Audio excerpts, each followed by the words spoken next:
every story, there is a secret. तीन दोस्त कड़कती ठंड में शाम के टाइम अमन चाय वाला ढाबा पर बैठे थे, जिसकी दुकान से हमेशा 4-5 दोस्तों की बातें करने की और हंसने की आवाज सुनाई देती थी। आज पता नहीं क्यों सभी दोस्त खामोश बैठे थे। हवा में हल्की ठंड घुल चुकी थी और मिट्टी के कुल्हड़ में उबलती चाय की खुशबू माहौल को थोड़ी देर के लिए सुकून दे रही थी। पीली सी बल्ब की रोशनी में तीनों अपनी अपनी कुर्सियों पर बैठे हुए थे, लेकिन उनकी आंखों में बेचैनी साफ झलक रही थी। हंसी मजाक से शुरू हुई बातें कब डर और सन्नाटे की तरफ मुड़ गई, किसी को पता ही नहीं चला। एक ने आवाज धीमी करते हुए कहा, भाई, सुना है ना, जो भी उस जंगल से होकर जाता है वो जिंदा लौटकर नहीं आता। मेरे दादा भी तो उसी जंगल के कारण इस दुनिया से चले गए। आज तक किसी ने सच नहीं बताया कि वहां उनके साथ हुआ क्या था। पूरा गांव जानता है भाई, उस जंगल में वो छलावा है और कहते हैं वो सिर्फ सर्दियों में ही दिखाई देता है, ठंडी हवा के साथ मौत बनकर। नाम सुनते ही दिल बैठ जाता है। जाने कितनों को वो छलावा निगल चुका है, कोई लाश तक नहीं मिली। अरे लो, डॉक्टर साहब आ गए। सनी देव ने राहत की सांस ली और कहा, अब डॉक्टर साहब ही बताएंगे कि सच क्या है। तीनों अभी खौफ की बातें कर ही रहे थे कि तभी वहां गांव के डॉक्टर साहब आ पहुंचे। अरे आज तो मेरे बिना ही शुरू हो गए। आपका ही इंतजार था। डॉक्टर साहब आइए बैठिए। डॉक्टर साहब, अब आप बताइए, ये छलावा सच में है या गांव का वहम है? डॉक्टर साहब हल्की मुस्कान के साथ बोले, अरे छोड़ो ये सब। डॉक्टर साहब, आपने नहीं सुना? जयपुर से पहले जो जंगल पड़ता है उसमें जो भी गया है आज तक वापस नहीं आया। डर इंसान के दिमाग में होता है। जो भी जंगल गया और नहीं लौटा, कोई और वजह होगी। ये छलावा फलावा जैसा कुछ नहीं होता। मौका मिला तो मैं खुद उस जंगल में जाऊंगा और तुम्हारा सारा वहम तोड़ दूंगा। वहम कैसे टूटेगा अगर आप लौटे ही नहीं तो? चलो देखते हैं तुम्हारे भूत प्रेत मेरा क्या बिगाड़ लेते हैं। अचानक डॉक्टर साहब का फोन बज उठा। माहौल में एक अजीब सी बेचैनी फैल गई। हेलो चाचा, मैं दीपक बोल रहा हूँ। आप तुरंत घर आ जाइए, माँ की तबीयत बहुत बिगड़ रही है। दवा समय पर दी है ना? हाँ चाचा, लेकिन उनकी सांस बहुत भारी हो रही है, डर लग रहा है। मैं अभी निकल रहा हूं। डॉक्टर साहब ने कहा और फोन काट दिया। दीपक तो जयपुर की तरफ ही रहता है ना? हाँ, और वही रास्ता उस डरावने जंगल से होकर जाता है। डॉक्टर साहब, उसी तरफ दीपक का घर पड़ता है जिस तरफ वो डरावना जंगल है। डॉक्टर साहब, आप उस रास्ते से मत जाओ, रात बहुत हो है। उस रास्ते पर छलावा घूमता है। मरीज की तबीयत ज्यादा खराब है, मुझे जाना ही पड़ेगा और मैं उस रास्ते से सही सलामत वापस आऊंगा और ये साबित कर दूंगा उस रास्ते पर छलावा फलावा कुछ नहीं होता। ये सब झूठी कहावतें हैं। इतना बोलकर डॉक्टर साहब अपने घर की तरफ निकल गए, लेकिन डॉक्टर साहब को ये पता नहीं था उस रास्ते से जाना उनकी सबसे बड़ी गलती है।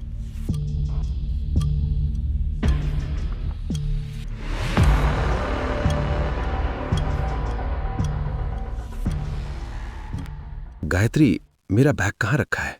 इतनी रात को कहीं जा रहे हैं क्या आप? हाँ, एक मरीज है, उसकी तबीयत कुछ ठीक नहीं है, उसे देखने जाना पड़ेगा। कहाँ रहते हैं वो? यहीं गांव के बगल वाला जयपुर है ना, वहीं रहते हैं। इतनी रात को जयपुर? नहीं, आप नहीं जाओगे। जयपुर से पहले एक जंगल पड़ता है।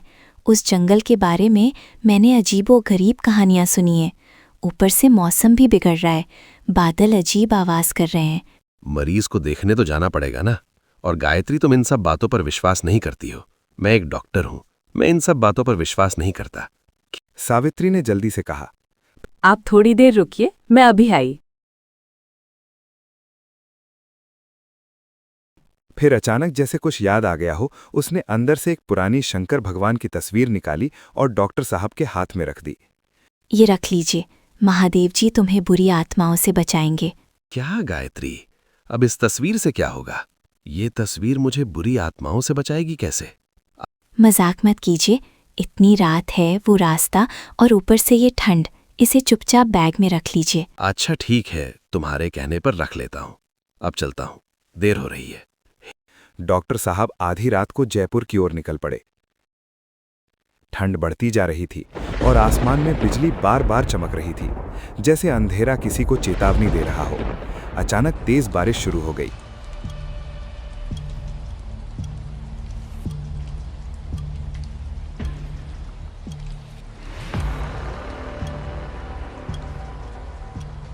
हे भगवान, इस बारिश को भी अभी होना था। बारिश से बचने के लिए डॉक्टर साहब एक जगह पर रुक जाते हैं। तभी आसमान में जोर से बिजली चमकती है और उनकी तरफ एक परछाई आते दिखाई देती है। वो और कोई नहीं, दीपक था।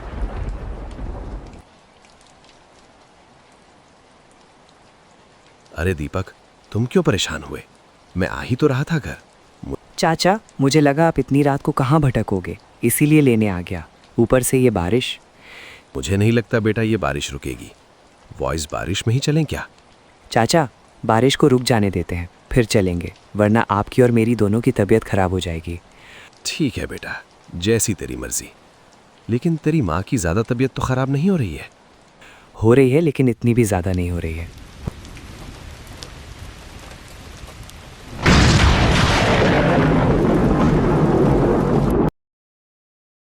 चलो, अब बारिश रुक गई, अब जल्दी चलो।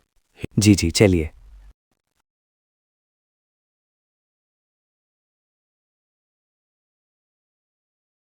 आखिरकार बारिश थम गई। बारिश थमने के बाद ठंड का एहसास और ज्यादा होने लगा। एक तो रात के 1 बज चुके थे, ऊपर से बारिश के जाने के बाद और ठंड बढ़ गई। हे भगवान, ये ठंड तो जान ही ले लेगी। हाँ, ये ठंड भी अब धीरे धीरे बढ़ रही है। अब क्या ही कर सकते हैं। कुछ देर चलने के बाद रात इतनी हो गई कि जयपुर का रास्ता समझ नहीं आ रहा था कि कौन सा रास्ता जाएगा। उस घर के पास चलते हैं रास्ता पूछने। समझ नहीं आ रहा इतनी रात को सही रास्ता कौन सा है। हाँ चलो, वरना हम जंगल के अंदर चले गए तो बहुत दिक्कत हो जाएगी। उन्हें ये नहीं पता था कि उन्होंने बहुत बड़ी गलती कर दी है। अरे कोई है क्या घर में? थोड़ी देर बाद घर के अंदर से एक बूढ़ा इंसान लालटेन लेकर कड़कती ठंड में कांपते हुए बाहर आया। क्या हुआ?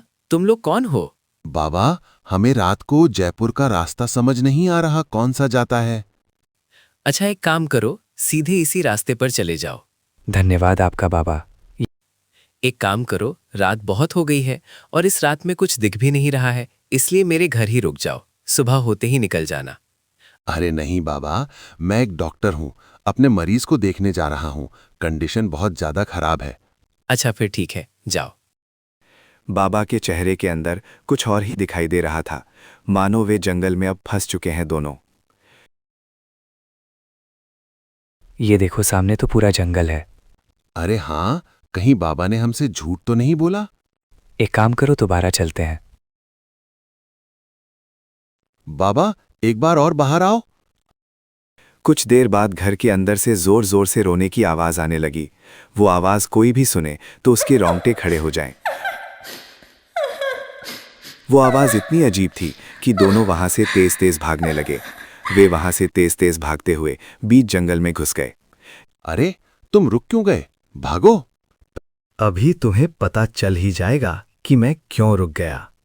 ये सब उसका छलावा था, डॉक्टर को जंगल के बीच में लाने का और उन्हें मारने का। थोड़ी देर बाद दीपक ने वहीं डॉक्टर साहब जैसा हुलिया कर लिया। क्या हुआ, चौंक गया ना? हर बार जब जंगल में कोई नया इंसान आता है तो मैं अपना भेष बदल लेता हूं, ताकि अगले दिन जब उसके साथी उसे ढूंढने आए तो मैं उन्हें भी बीच जंगल में बहला फुसला कर ले आऊं और उनका भी अंत कर दूं। डॉक्टर को याद आया कि उनकी बीवी ने एक शंकर भगवान की तस्वीर दी थी उन्हें आत्माओं से बचाने के लिए। उन्होंने तुरंत वो तस्वीर निकाली। वो देखकर बुरी आत्मा डर गई और वहां से तुरंत गायब हो गई। अगर आज उनकी बीवी ने वो तस्वीर नहीं दी होती तो डॉक्टर बच नहीं पाते। आधी रात को डॉक्टर साहब जयपुर पहुंचे। थोड़ी देर बाद उनका भतीजा आया। क्या हुआ चाचा, आप इतनी रात को सब ठीक तो है ना? पहले अंदर चल, सब बताता हूं तुझे। बोलिए चाचा, क्या हुआ? आप इतनी रात को यहाँ क्या कर रहे हैं? बेटा दीपक, आज तो मैं मरते मरते बचा। डॉक्टर ने सारी बातें दीपक को बतानी शुरू कर दी और वो एक बार जो हुआ।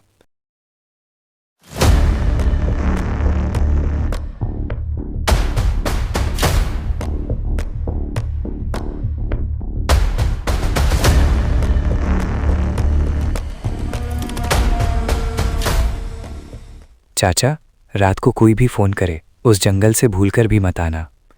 अब मैं समझ गया, भूत प्रेत होते हैं, और अब मुझे भूत प्रेत पर भी विश्वास हो गया। अब मैं समझ गया बेटा, और अब मुझे भी बहुत डर लग रहा है। कल सुबह होने के बाद ही यहाँ से निकलना। अगली सुबह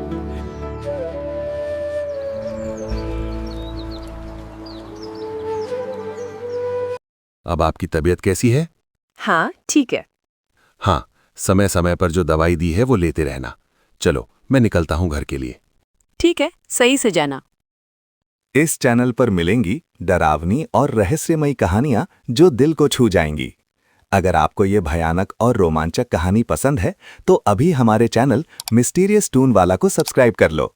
इस चैनल पर आपको ऐसी ही कहानियां देखने को मिलती रहेगी।